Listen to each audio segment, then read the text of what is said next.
네, 안녕하세요. 월요일 날 아침입니다. 9월 22일 월요일 지금은 10시가 1분 됐네요. 부인님께서 "나와 주세요 원장님." 이렇게 해 주셨는데 말씀하시자마자 나왔습니다. 어 이제는 가을 날씨입니다. 서늘해졌고 아침에 올 때도 오늘은 창문을 열고 뭔가 이렇게 가을 바람을 좀 쐬면서 비욘디 스튜디오로 왔던 것 같습니다. 그리고 하늘은 또 왜 이렇게 맑은지 어제 뭐 오늘도 그렇지만 하늘도 높고 뭔가 이렇게 천고마비의 계절이라는 게 느껴지는 시기인 것 같아요. 먼저 오늘은 제가 죄송하지만 이후에 외부 강연이 좀 잡혀 있어서 쪼끔 일찍 한 10시 한 40 분에서 45분 사이에 좀 마무리를 했으면 합니다. 마침 오늘 주제가 외모에 대한 내용이라 뭔가 이렇게 좀 이런저런 이야기 많이 할 수 있을 것 같은데 혹여나 오늘 주제 다 못 다루면 뭐 다음번에 다음 뭐 좀 텀을 둬 가지고요. 너무 또 연달아하면 좀 그러니까요. 텀을 좀 둬서 우리 외모에 대한 자기가 인식하는 자기 외모거든요. 예. 타인의 객관적인 평가라기보다는 정신과 영역에서 결국엔 내가 이제 자기 외모에 대한 자기 비하를 하는 거기 때문에 이런 것들에 대해서 어떤 식으로 좀 극복할지에 대한 이야기도 더 해 보도록 하겠습니다. 정신없이 살고 있습니다. 아. 나 여기서 이런 넋두리를 해도 되나? 와, 너무 정신없이 살고 있어요. 음 진료도 진료도 너무 많아요. 진료도 너무 많아서 진료 보는 날짜가 많은 건 아닙니다만 기존에 계시는 진료 보시는 환자분들이 이미 있으시고 거기에 쪼끔씩 이제 초진을 보기 시작하는데 그래도 지금 초진 대기가 거의 말도 못해서 100 명, 150명 뭐 이렇게 돼서 지금 추가 초진은 저는 이제 받기가 어려운 상황이고요. 주변에 있는 다른 좋은 선생님들을 이렇게 좀 연계를 시켜 드리려고 애를 쓰고는 있는데 그래도 그냥 저 기다리시겠다는 분들이 계시더라고요. 죄송한 요즘 이렇게 초진이 오시면 죄송해요. 너무 기다리고 오셔서. 근데 뭐 이거 어떻게 제가 몸이 하나잖아요. 몸이 하나다 보니까 그렇다고 다른 기존의 환자분들한테 "이제 때가 되셨으니까 그만 오시죠." 이렇게 얘기할 수도 없고 그러니까 진료는 진료대로 정신이 없고 그리고 뭐 외부 강연도 오늘처럼 이렇게 있는 게 특히 지금 시즌이 또 강연 시즌이 시작되거든요. 그러다 보니까 이제 그런 것도 준비해야 되고 또 일정 맞춰야 되고 이동 왔다 갔다 해야 되고 뭐 그런 거 관련된 조율해야 되고 그리고 방송하는 것도 있다 보니까 방송 관련된 자료들을 저는 방송 나가서 그냥 방송만 하는 게 아니라 그 자료를 다 제가 자문을 하고 내용을 다듬은 다음에 가야 되잖아요. 그러니까 그거 시간 그러면 이제 계속 뭔가 자료를 계속 확인하고 있어야 되는 거예요. 그래서 가끔 이제 제가 외부 식당이나 뭐 백화점이나 뭐 이런 데서 가족들하고 이렇게 있으면은 쪼끔 실망하실 수도 있어요. 왜냐면 제가 핸드폰만 이렇게 계속 보면서 뭔가를 계속 보고 있거든요. 그러면 이제 혹시라도 알아보셨다면 '아 저 선생님 방송이나 강연 때문에 자료 확인하고 있구나.' 뭐 이렇게 생각해 주시면 감사하겠습니다. 이러고 살아요. 그러니까 정신이 없죠. 정신과 의사가 정신없다는 얘기 그만해야죠 이것도. 그래서 그래도 아침이지만 여러분들과 함께 인사를 나누면서 시작을 해야죠. 네. 네. 유인님께서 인사해 주시면서 "차은우 누나 김태희는 어떨까 궁금합니다." 하셨는데 이게 우리가 인식하는 외모가 내가 나를 바라보는 외모도 있지만 타인의 시선을 통해 가지고 인식하는 것도 같이 있거든요. 예.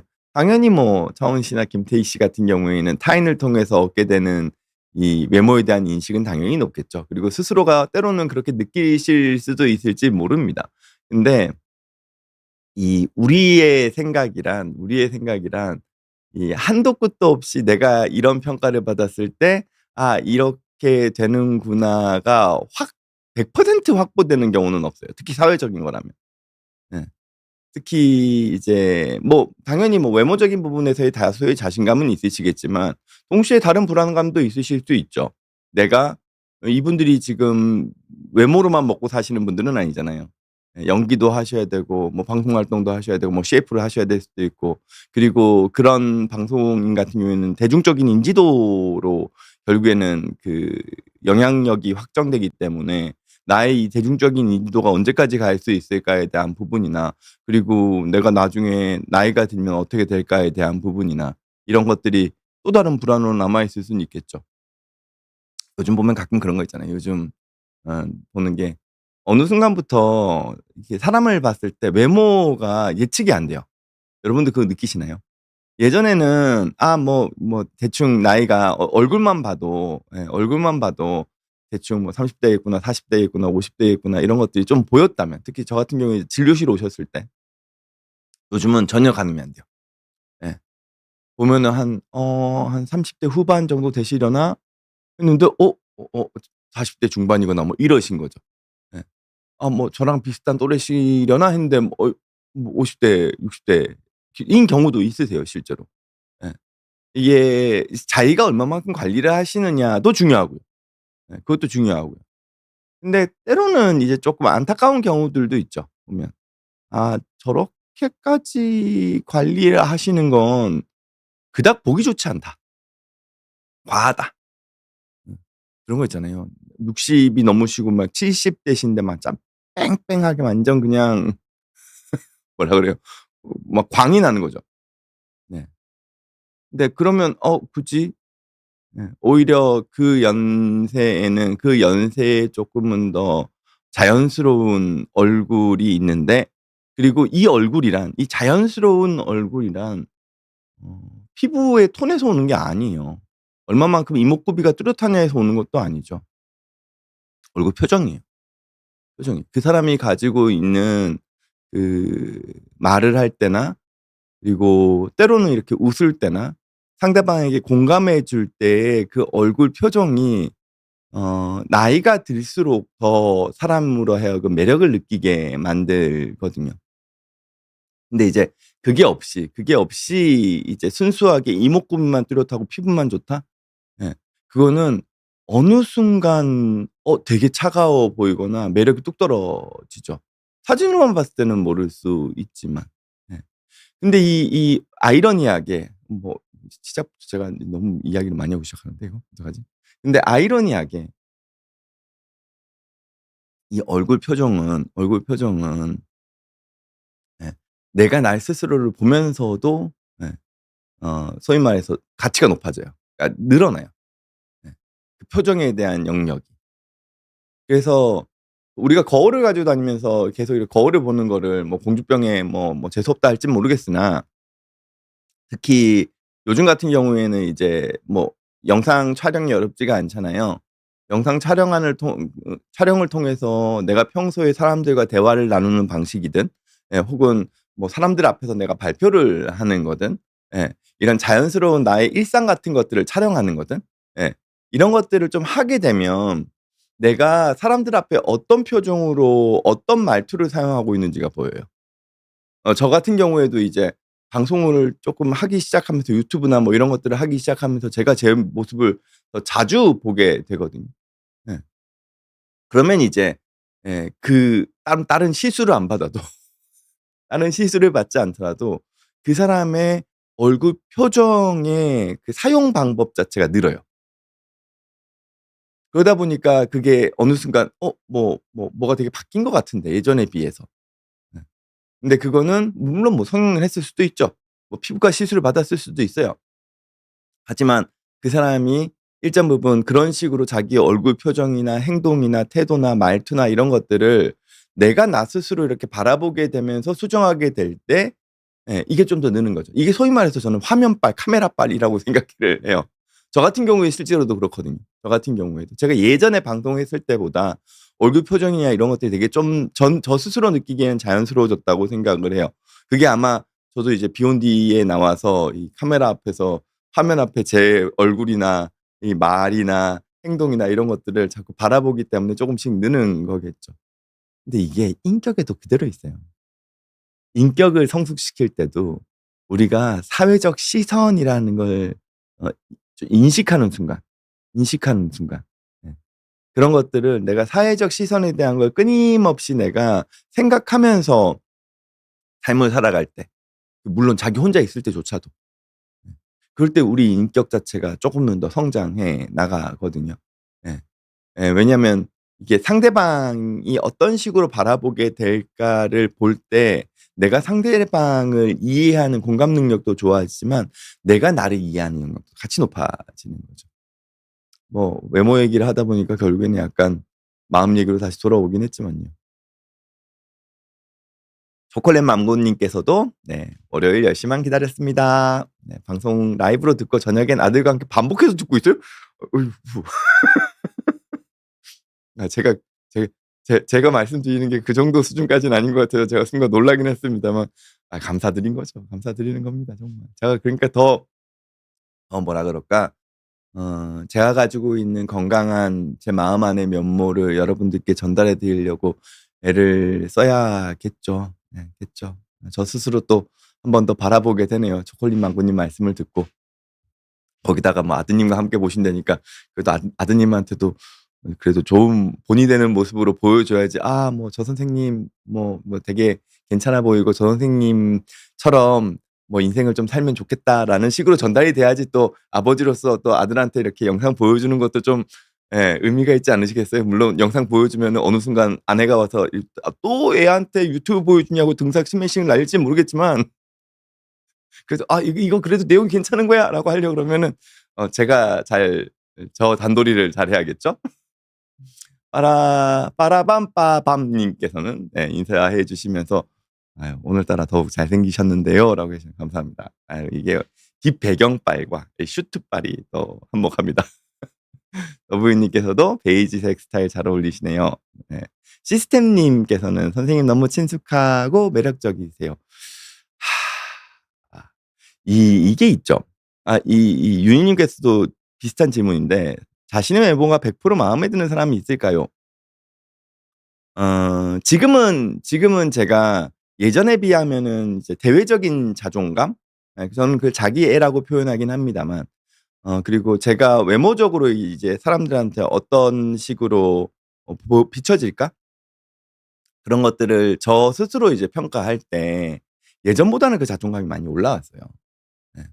근데 그렇다 그래 가지고 제가 뭐 성형을 하거나 뭐 이러지는 않았거든요.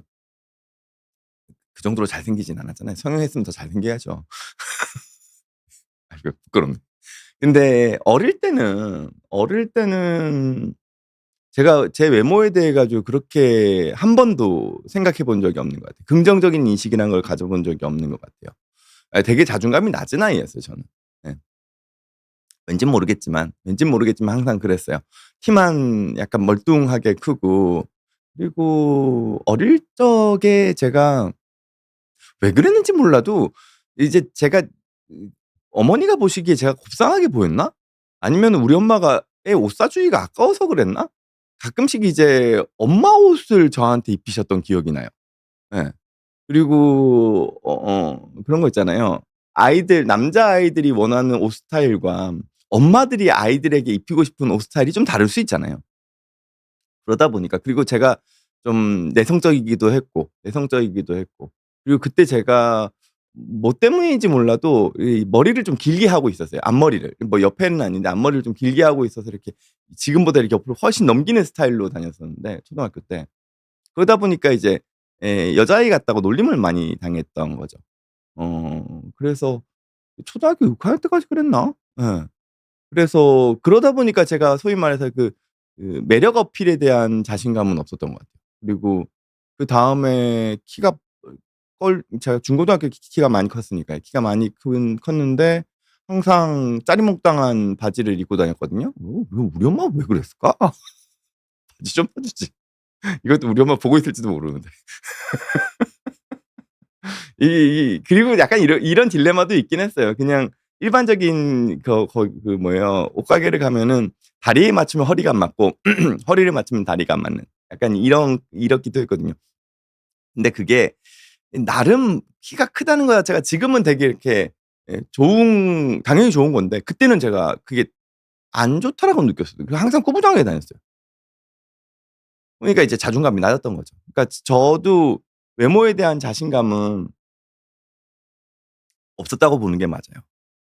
그게 아마 대학을 들어가서도 한참 있다가 제가 아마 본과 3 학년 때쯤 본과 그쵸.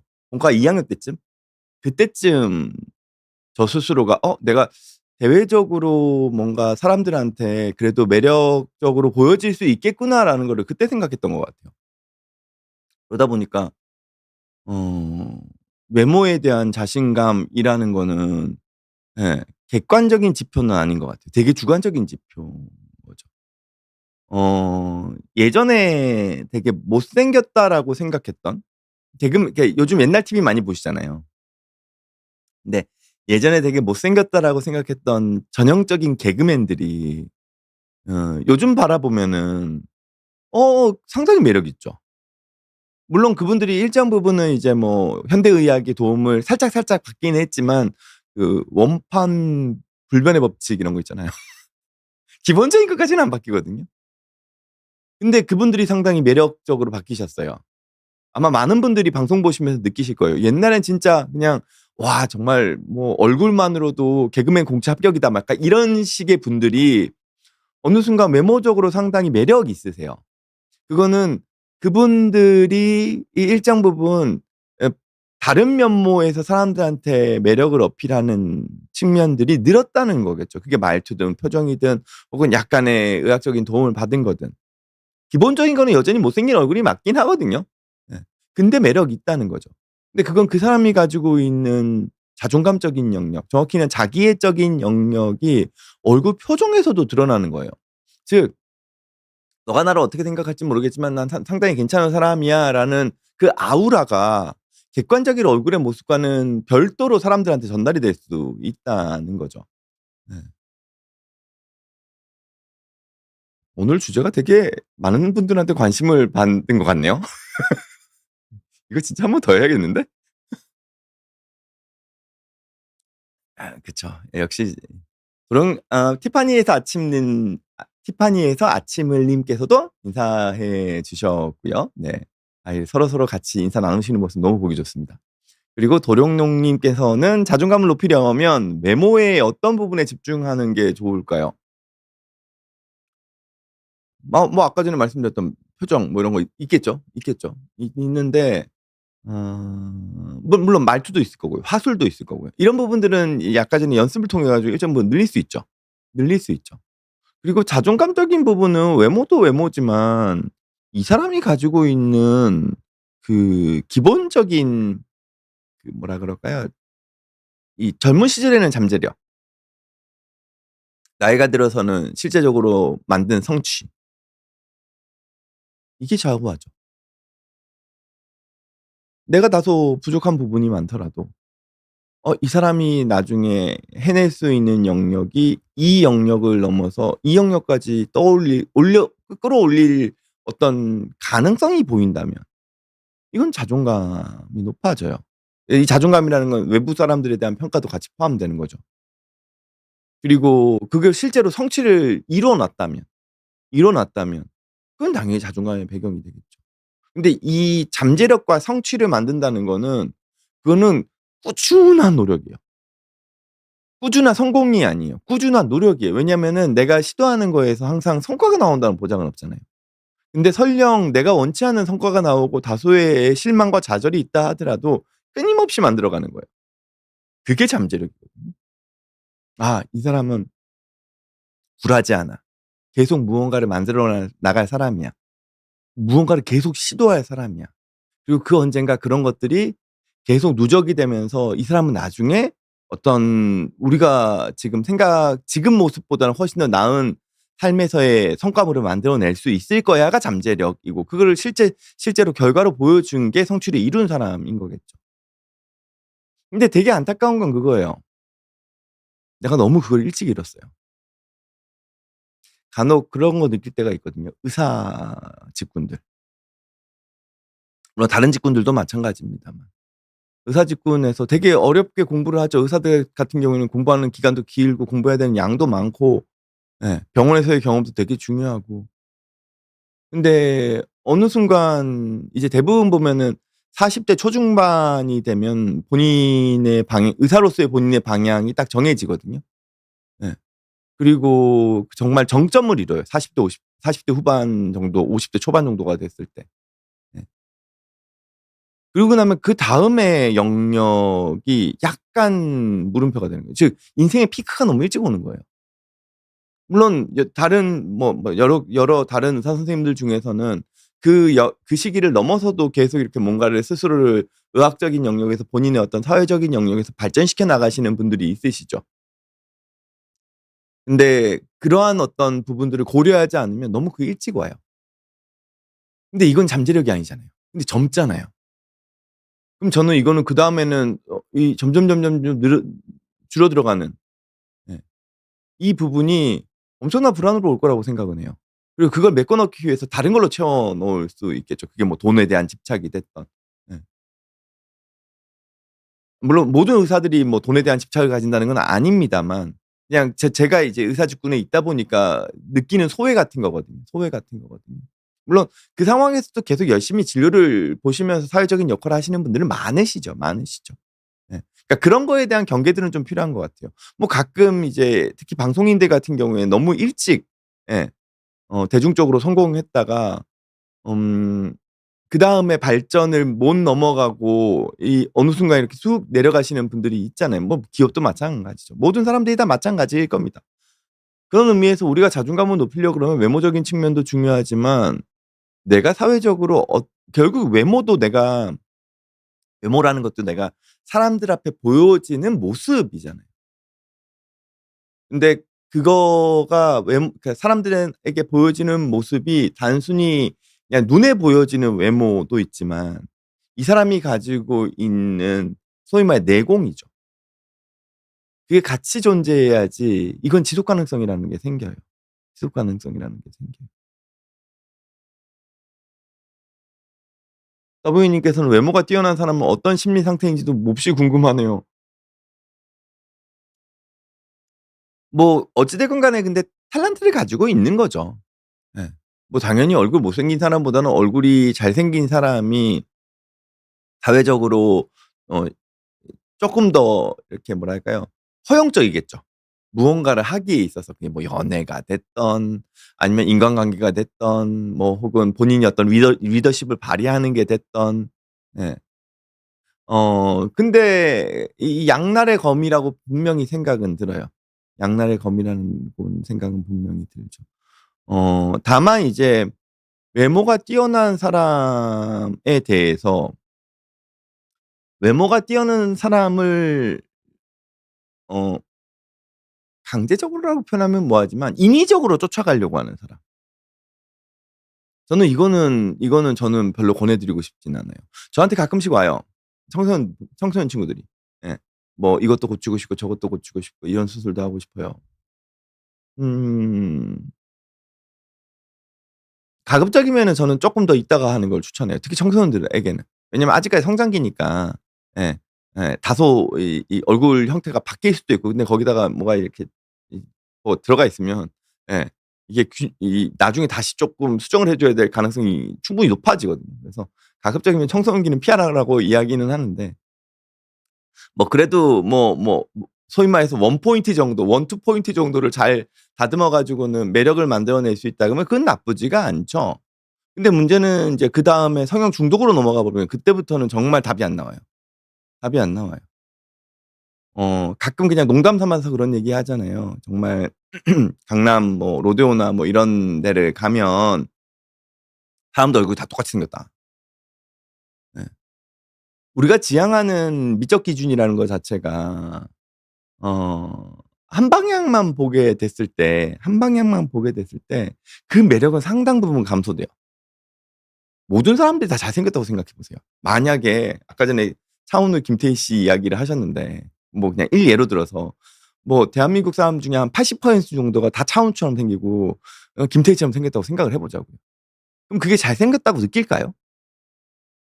그게 아니라는 거예요. 이 결국에는 그리고 그 프레임이 어떻게 씌워지냐에 따라 또 달라져 버리거든요.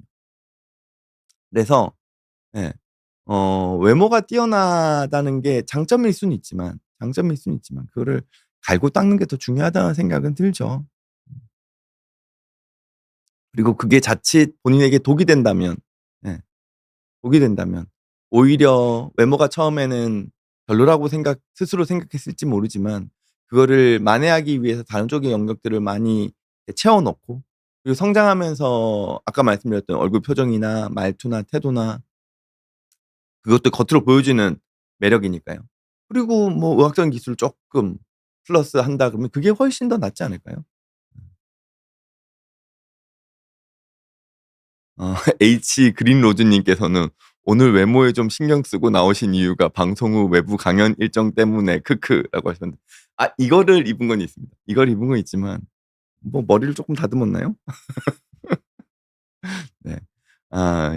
시니미 님께서는 "외모 스트레스 때문에 사람 만나는 게 힘들어요. 어떻게 할까요? 살이 찌거나 하는 날에는 친구를 만나기 싫거나 나가기 싫어요. 꼭 화장을 해야 할 것 같고 그래요." 저는 화장을 하는 건 나쁘지 않다고 생각합니다, 청소년들이라 하더라도. 네. 왜냐면 이게 일정 부분 미적인 부분에 대한 부분을 내가 그래도 관리하고 있는 사람이라는 이미지를 요즘은 더 심어주는 것 같아요. 네, 과거에는 '무슨 청소년이 벌써부터 화장을 하고 뭐 발라당 까졌네.' 이게 아니라는 거죠 이제는. 이게 전혀 아니고. 예. 그리고 그런 부분에서 내가 관리를 하는 건 중요해요. 근데 다만 내가 타인의 시선을 하는 게, 예, 지금 이 타인의 시선을 의식하는 거거든요. 내가 밖에 나갔을 때 내 외모가 어떻게 보여질지를 신경을 쓰는 건데, 근데 그 신경 쓰는 게 나의 관리에 도움이 되는 방향이냐 아니냐를 구분하셔야 돼요. 내가 신경을 써요, 다른 사람들 시선을 내 외모에 대한. 그래서 내가 화장을 좀 하고 좀 깨끗하게 씻고, 예, 옷 같은 거 쪼금 더 신경 쓰게 되고, 그리고 뭐 거기서 플러스 알파 얼굴 표정이나 말투. 어. 이거 너무 바람직하죠. 예. 그리고 그래도 남들 요즘 이 정도는 다 하던데 요 정도만 살짝 손 댈까? 전 그거 나쁘지 않다고 생각해요. 다만 타인의 시선을 의식해요. 어 '사람들이 나를 되게 외모적으로 이렇게 안 좋게 바라보는 것 같아.'라고 하면서 뒤로 빠져. 그러니까 내 관리를 위해서 이 자극이 오히려 도움이 되는 방향이 아니라 이 자극 때문에 회피를 한다고 쳐요. 사람들 더 안 만나. 집에만 있다 보니까 더 씻지도 않아. 사람들 앞에 어떤 식으로 나를 잘 꾸며야 될지에 대해서도 별로 고민하지 않아요. 왜냐면 회피하니까. 그리고 뭐 내가 살이 찌건 이런 거에 대해서 생각 안 하는 거죠. 오히려 도망가는 거예요. 이거는 좋지 않아요. 제가 많은 뭐 자존감이 떨어져 있거나 뭐 이런 경우에 꼭 강조하는 게, 예, 산책이에요. 혹은 그냥 정 안 되면 카페에 가서 앉아 있으라 그래요. 지금 무슨 얘기냐면 내가 그냥 낯선 대중, 예, 낯선 대중과 섞여 있을 때 위화감을 느끼지 않을 정도의 마음 자세가 돼야 된다는 거예요. 그리고 그거를 할 수 있도록 스스로가 스스로를 관리하는 측면이 있어야 된다는 거예요. 내가 가깝게 대화 나누는 사람한테 매력 어필을 하는 건 그다음 단계예요. 근데 우리는 기본적으로 그냥 깔끔하게 씻고, 내가 좀 뚱뚱하든 외모가 어떻든 간에, 예, 내가 어느 정도 그냥 뭐 옷 깔끔하게 입고 혹은 뭐 추리닝이나 하더라도 내가 그래도 뭐 기본적으로 기본적으로 그냥 완전 무릎 나온 거에 별로 빨지도 않은 뭐 이런 거 말고 내 나름의 스타일에 맞는 옷들을 그냥 화려하지 않아도 그냥 모자를 좀 푹 눌러 썼다 하더라도, 예, 그런 것들로 사람들 사이에 그냥 섞여만 있을 수 있으면 거기서부터 시작이거든요. 그리고 그러다 보면 나도 모르게 쪼끔씩 신경을 쓰게 되는 거예요, 나 스스로한테 대해서도. 관리를 한다는 거죠, 이 측면이. 그게 나로 하여금 살도 좀 빼게 만들 수 있고, 내가 뭐 유튜브나 뭐 다른 자료들을 통해서 다른적인 측면들에 대한 것들, 뭐 옷차림새가 됐든, 예, 화장이 됐든 헤어가 됐든 이런 것들을 해 나갈 때 우리가 쪼금씩 바뀌는 거예요. 이걸 단시간 내에 팡 바꾸겠다? 저는 그건 무조건 실패라고 봐요. 저한테 오는 친구들 중에 있어요, 실제로. '아 선생님 나 이것만 하면 될 것 같아. 이것만 하면 나 사람들한테 나갈 수 있을 것 같아. 이 수술만 하면.' 절대로 그건 택도 없다 그래요. 일단은 수술하기 전에 너가 기본적인 걸로 사람들하고 섞일 수 있는 정도는 만들어 놔라. 진짜 무슨 노틀담의 곱추가 아닌 이상 사람들이 보자마자 혐오감을 가지는 사람은 없다. 기본적으로 사람들은 타인한테 무관심해요. 근데 내가 사람들이 나를 안 좋게 볼 거라고 생각하는 거는 예 내가 내 스스로에 대한 시선, 관리가 안 돼 있기 때문이에요. 그럼 적어도 그 부분을 고치고 난 다음에 내가 뭐 사람들이 날 좋아하는 건 아니고 뭐 그렇다고 막 지나갈 때 막 '오 이 사람 잘생겼다. 이 사람 스타일 좋네.' 쳐다보는 건 아니라 하더라도 그게 당연히 그런 건 잘 안 생기죠. 그냥 내가 그냥 무던하게 사람들한테 섞여 있을 정도만 되면 그다음에 내가 한 포인트 업하기 위해서 뭐 '이거 수술을 받고 싶어요.' 음 나쁠 거 없죠. 산너머님께서도 인사해 주셨고요. 네. 오영노님께서도 저와 최초의 PD님 이렇게 인사해 주셨네요. 나는 야팔로님께서는 365일 다이어트에 빠져 있어요. 디에타민 다이어트를 하기도 하고 삭센다, 마운자로 주사를 맞기도 하고. 근데 시간이 갈수록 약물이 잘 몸에 안 드는 것 같아서 마음에 드는 외모가 되기 어려워서 걱정입니다. 어떻게 하면 외모가 제 마음에 들 수 있을까요? 인데 일단 디에타민은 절대로 쓰시면 안 됩니다. 디에타민은 지금 시대에는 절대로 쓰시면 안 돼요. 예. 굳이 다른 좋은 약들이 많은데 비타민 절대로 쓰시면 안 되고요. 삭센다는 효과가 없습니다. 삭센다 효과가 약해요. 굳이 삭센다를 쓰실 이유도 없어요. 왜냐하면은 삭센다 다음 버전이 지금 위곱이잖아요. 위곱이고 마운자로 지금 들어와 있죠. 비용이 좀 비쌀 수는 있을지 모르겠습니다만 지금 마운자로 같은 경우에 삭센다보다 뭐 장단점이 있다라고 알려져 있어요, 좀 더. 어쨌든 위곱이나 마운자로는 확실하게 효과는 있다라고 생각합니다. 근데 가끔 이거 맞아도 효과 없다고 얘기하시는 분들이 있으세요. 이거는 그냥 자기가 어 식이 조절과 관련된 거 이미 포기하신 분들이세요, 대부분. 혹은 본인의 목표치가 너무 높거나 본인의 목표치가 너무 높거나. 저는 뭐 위고비를 쓰시든 마운자로를 쓰시든 그걸 사용하면서 나름대로의 자기 노력도 하셔야 돼요. 운동하셔야 돼요. 식단 관리하셔야 돼요. 근데 그러면 이 약을 왜 쓰느냐? 효율성이 훨씬 좋거든요. 내가 식단과 운동을 통해서 예를 들어서 6 개월, 1 년에 걸쳐서 해야 되는 영역들을 혹은 내가 중간에 자꾸 포기했던 영역들을 이런 약들이 있으면 지속 가능할 수 있게 해 줘요. 물론 이제 의사랑 상의하셔 가지고 나한테 맞게끔 약을 조절하셔야겠지만 예. 그리고 너무 빨리 빼지 마세요. 너무 빨리 빼면은 위고비 마운자로 부작용이 다 나타납니다. 예 췌장염 뭐 이런 거 살 빨리 빼면 더 그래요. 예. 그래서 '천천히 빼 나간다.'라고 생각해요. 그리고 그게 우리 몸에도 더 자연스럽게 잡혀요. 그러니까 단시간 내에 내가 이렇게 변하겠다는 생각은 안 하셨으면 좋겠습니다. 그리고 뭐 그 밖에 내 외모를 가꿀 수 있는 방법 제가 이때까지 계속 말씀을 드렸죠. 근데 이제 살을 뺀다는 것도 되게 중요한 영역이기는 해요. 예. 왜냐하면 어찌 됐건 간에 그 사람을 바라볼 때 그래도 지금 사회에서 너무 날씬하면 이것도 보기 싫어졌습니다, 지금 사회는. 근데 물론 비만하면 어쨌든 이미지상 좀 둔해 보이기 때문에 근데 이런 건 있어요. 비만하더라도 혹시 지난주 아는 형님 보셨어요? 저 거기서 깜짝 놀란 게 남자분인데 유튜버래요. 근데 춤을 미친 듯이 추시는데 와 근데 상당히 비만하세요. 근데 매력 있더라고요. 그러니까 이 결국에는 내가 내 몸에 대한 그 뭐랄까 체중이나 뭐 이런 거를 내가 어떻게 받아들이고 어떻게 활용하느냐에 따라서 이건 또 매력 포인트가 될 수도 있다는 생각은 들어요. 물론 사람들의 일반적인 미적 기준을 쫓아가는 것도 중요하지만 내가 뭐 어때서? 내가 지금 난 이런 거 잘하는데. 예. 그리고 내가 여기서 굳이 내가 이거를 뭐 해서 이렇게 한들 예. '내가 지금 잘하는 걸 어필하는 게 훨씬 더 낫잖아.'라는 당당함? 음. 그게 사람들로 하여금 그 자신감이 있으니까 전달이 되는 거죠. 그 사람이 만약에 그런 자신감이 없이 그렇게 춤을 췄다면 사람들은 거기에 대해 가지고 그냥 뭐 춤 잘 추는데 모르겠네.'라고 생각할지는 모르겠어요. 근데 그 사람은 되게 자신감 있게 췄거든요. 그러니까 뭐 겉으로 보기에는 비만해 보일지 모르지만 예 매력적으로는 완전 다르게 전달되는 거죠.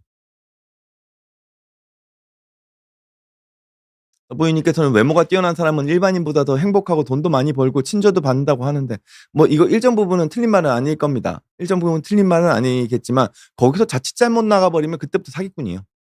네. 인생은 그런 의미에선 공평한 것 같아요. 공평한 것 같아요. 내가 남들보다 무언가를 더 가지고 있다 그래서 교만해지는 순간 내 인생은 날아가는 그 한순간이에요. 인생을 가늘고 길게 가는 게 짧고 굵게 가는 걸 선호하는 사람도 있겠지만 예 끊임없이 자기 관리를 해 나가야 된다는 측면은 외모가 뛰어난 사람이든 아니건 마찬가지예요. 그리고 그 부단한 노력의 결과 이 두 개의 접점은 하나로 합쳐지겠죠.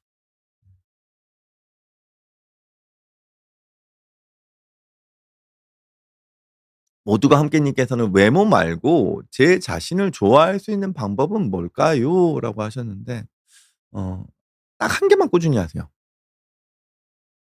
딱 한 개만 꾸준히 하세요. 이게 뭐든 상관없어요. 그 뭐 공부를 얘기할 수도 있고 뭐 어학이 될 수도 있고 운동이 될 수도 있고 악기가 될 수도 있고 혹은 뜨개질이 될 수도 있고 뭐예요? 옷 만드는 걸 수도 있고 다만 그 누구한테 보여줄 수 있는 거. 네. 그림을 그리는 캐릭터 만화든 뭐 상관없어요.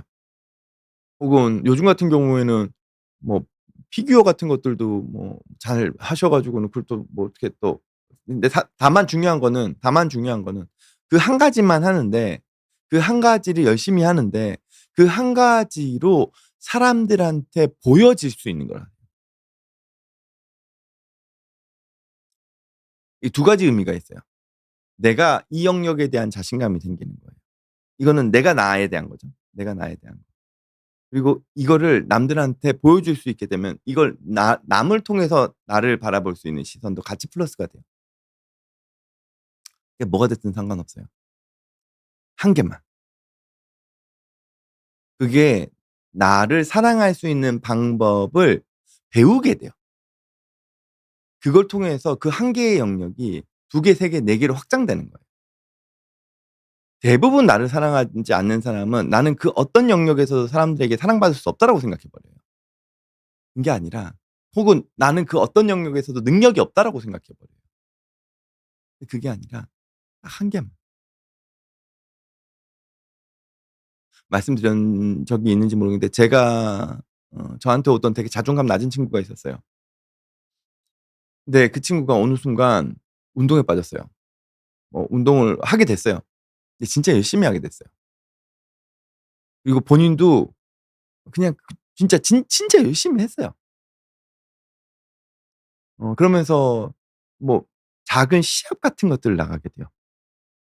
물론 성적은 좋지 않아요. 하지만 주변 사람들의 평가가 졌지만 잘 싸웠어." 그런 평가를 받는 거예요. 근데 어찌 됐건 결과는 어찌 됐건 간에 이 사람이 하는 태도를 보면 이 사람이 열심히 한다는 게 보이잖아요. 그러면은 그만큼의 사람들의 응원과 박수와 지지가 생긴다고. 그러면 내가 무언가를 했을 때 내가 사람들한테 어필할 수 있구나를 배우게 돼요. 그 한 가지. 다만 이거는 하셔야 돼요 계속. 꾸준하게 하셔야 돼요. 당연히 단기간이 아니죠. 적어도 1-2 년이에요. 근데 내가 나를 좋아할 수 있기 위해서 1-2년 만에 가능하다? 엄청난 거예요 그거. 다른 사람들은 이걸 못해서 5 년, 10 년, 15 년, 20 년을 자기 비하를 하면 안 되니까요.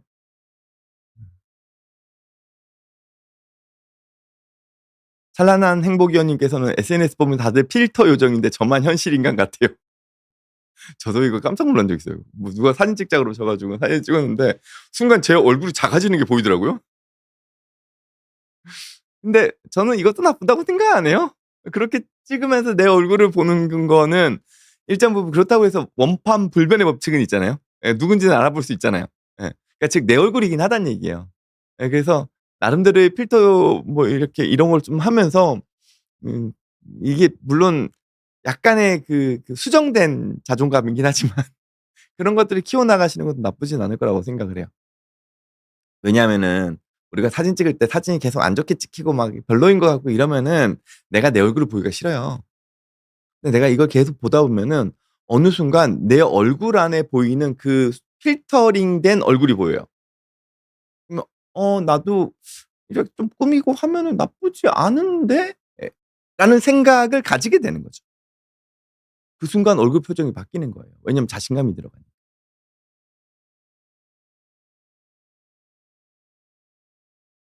나뭇잎 햇님께서는 "말씀 너무 친숙하고 좋아요. 자존감 올리려면 헬스장 등록이 답인가요? 아니면 맛집 탐방이 답인가요?" 두 개 다죠. 두 개 다죠. 두 개 같이 하세요.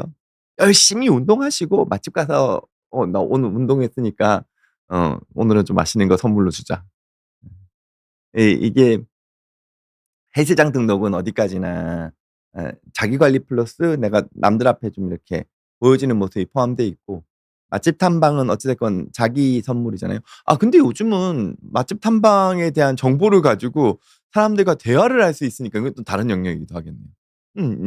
일종의 사회 기술이죠. 예. 그 콘텐츠가 되니까요. 그런 것들도 되게 두 개 다 좋은 것 같은데요 저는. 네.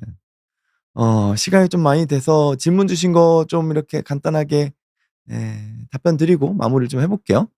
유인님께서는 "저는 얼마 전에 26살 딸이랑 놀러 갔다가 직원이 둘이 자매냐고 물어봐서 기분이 좋았습니다. 그래서 안경 벗고 렌즈를 껴 볼까 하고 트라이하고 있습니다. 노안이라 쉽지가 않습니다." 얼마나 멋있어요. 이 이게 다른 걸 다 또 떠나서 이런 거예요. 내가 자녀 세대와 비슷한 시대를 비슷한 감정으로 살아갈 수 있다는 것. 저는 그게 선진국 같아요. 좀 말이 좀 약간 곁길로 새는 듯한 느낌이 드실지 모르겠지만 우리 사회는 너무 격동이 많았잖아요. 그러다 보니까 세대 간의 가치관이 달라요. 부모 세대의 가치관과 자녀 세대의 가치관이 다르다고요. 때로는 그 가치관이 너무 달라서 "너희들은 나 같은 인생 살지 마라." 이런 얘기까지 나왔던 거잖아요. 근데 뭐 저도 외국에서 이렇게 지내 보면 특히 뭐 미국이나 좀 이렇게 안정된 사회로 오래 끌고 갔던 나라들이 가장 부러운 게 부모 세대 혹은 할아버지 세대랑도 공유할 수 있는 게 많아요. 뭐 스포츠가 됐든 예 놀이 문화가 됐든 뭐 음식이 됐든 예 식당이 됐든 공연이 됐든 음악이 됐든. 그래서 유인님께서 딸이랑 같이 다니면서 마치 친구처럼 지낼 수 있다는 건 뭐 외모적인 걸 떠나 가지고 그것만으로도 정말 큰 공유를 할 수 있는 아주 행복한 영역이죠. 네. 캐티 IJ 님께서 "원장님 7 년은 아프고 이제와 신체화라는 걸 알았어요. 목이 막혀 있고 덩어리 져 있고 저는 특이하게 배꼽 안쪽이 압이 높고 풍선 같은 덩어리가 있어요. 스트레스 더 받으면 더 심해지는 걸 보고 이제와 신체화라는 걸 알았는데 정신과 약을 받아왔는데 먹지 않고 있어요. 부작용을 겪었던 게 커서요. 조언 부탁드립니다." 이거는 일단은 이렇죠. 심리적인 요인이 있다면 예 내 심리적인 부분에서 스트레스나 갈등이나 혹은 내 생활 리듬이 무너져 있는 거를 바로잡으려고 하는 노력들은 좀 필요하겠죠. 스트레스 상황은 내가 감당할 수 없다면 피하시는 게 맞고요. 피하시는 게 맞고. 네. 갈등 상황에 대한 것도 일단 내가 내려놓으려고 하든지 받아들이려고 하든지 아니면 끊어내려고 하든지 결정을 내리셔야 돼요. 갈등에서 가장 안 좋은 건 내가 이러지도 저러지도 못할 때예요. 내가 쳐내지 못할 것 같으면 그냥 받아들여야 돼요. 어떻게 내가 좀 손해 보고 살아야죠. 받아들이면 이건 또 다 좀 달라지거든요. 일상 리듬이야 뭐 수면, 식생활, 운동, 활동, 사회적인 역할 이런 것들에 대한 거를 그래도 막 들쑥날쑥이 아니라 좀 일정하게 가져가려고 하는 노력도 필요하세요. 동시에 같이 말씀드리고 싶은 건 정신과 약이 안 맞으시면 나한테 맞는 약을 찾으셔야죠. 바로 그렇게 포기하시면 안 돼요. 내가 정신과적인 문제 때문에 지금 신체화적인 문제가 생겼고 이게 지금 일상생활을 못할 정도가 돼 버렸잖아요. 그러면은 여기서 이 구조할 수 있는 거 누가 구조해 주겠어요. 정신과 치료해요. 내 일상생활이 무너질 정도라잖아요. 그 정도가 아니라 그러면 나의 그냥 자기 노력으로 가능해요. 근데 이건 그 정도 수준을 좀 넘어 쓰셨기 때문에 정신과 진료를 꼭 보셔야 되고 약이 불편하시다면 나한테 불편하지 않는 약을 찾으셔야 돼요. 그건 의사랑 상의하셔야 되죠. 그러면 의사 선생님이 찾아주세요. 왜냐면 요즘 뭐 정신과 약이 한두 개만 있는 게 아니에요. 종류가 엄청 많아요. 예. 그러면 그중에서 그래도 뭐 의사 선생님 입장에서는 좀 빨리 고쳐 드리고 싶으니까 너무 힘들어 보이시니까 빨리 고쳐 드리고자 효과가 좀 좋은 약물들을 사용했을 수 있어요. 그러다 보니까 그 약이 좀 세게 느껴지셨을 수도 있죠. 그게 아니라 우리 외모도 그렇지만 우리 몸도 이 적응 과정이라는 게 필요해요. 시간이라는 게 필요해요. 그러면 이걸 고치기 위해서도 적어도 1-2 년의 시간을 가지고 오셔야 돼요. 지금 7 년을 아프신 거잖아요. 7년 아픈 거를 단시간에 어떻게 낫게 만들겠어요. 그러면 1-2년 천천히 간다. 약은 아주 작은 용량부터 나한테 맞는 약을 서서히 찾아간다. 그러다 보면 어느 순간 하나씩 하나씩 좋아지실 거예요. 우리는 의사가 신이 아니에요. 그리고 내가 나를 다 통제할 수 없어요. 그러면 누군가의 도움을 받되 그 꾸준함으로 예 내가 가지고 있는 소위 말해서 힘든 부분, 갈등 부분 혹은 마음에 들지 않는 부분을 쪼끔씩 쪼끔씩 바꿔 나가는 거예요. 이게 외모도 마찬가지죠. 동의 여러분들 많이 들어와서 이런저런 좋은 이야기들 너무 많이 해 주고 계신데 오늘따라 제가 빨리 가기가 싫네요, 더욱더. 그래도 저희도 항상 매주 뵈니까요. 매주 뵙고 또 제가 또 뭐 또 가 가지고 또 도움 드려야 되는 분들이 있으시니까. 예. 저는 다음 주 월요일 날 또 다시 찾아올 거고요.